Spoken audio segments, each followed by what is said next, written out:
Hi, I'm Brian O'Keefe, assistant coach here at the International Training and Research Center and also assistant coach for Team USA. Today we're going to talk about the importance of targeting.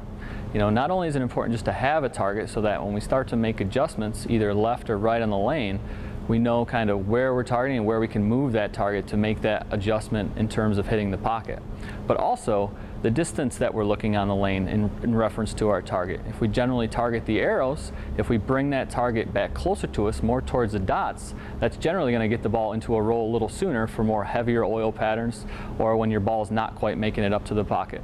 Conversely, if we look a little farther down the lane from our normal target, if we generally target the arrows maybe 2 or 3 feet past the arrows, that's going to let the ball skid a little farther when the lanes start to dry out and should get your ball farther down the lane so we don't have to move as much left or right laterally. We have Kim here today. She's going to show us 3 shots. One looking at her general target, which is at the arrows, and then one a little closer, and then one farther down the lane. And we'll see how that changes her ball reaction.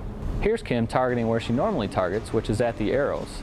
And you can see as the ball is rolling down the lane, it just doesn't quite get up to the pocket to carry the 10 pin. So now we've moved the target closer to the foul line, right around where the dots are. So as you can see, as this ball is rolling down the lane, it gets into a roll a little bit quicker, goes more high flush, and carries out that 10 pin. And lastly, we've now moved the target a couple feet past the arrows where Kim normally targets. You can see as this ball is rolling down the lane, it just goes a little bit longer, doesn't quite get into a roll, and comes up light of the pocket.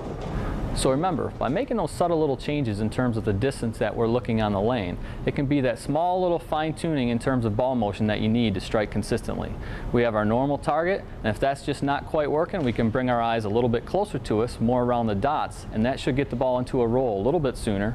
Or conversely, if the lanes are drying out, we can bring our target a little bit farther down the lane, a little bit longer past the arrows, and that'll make the ball go farther down the lane before it makes its turn to the pocket.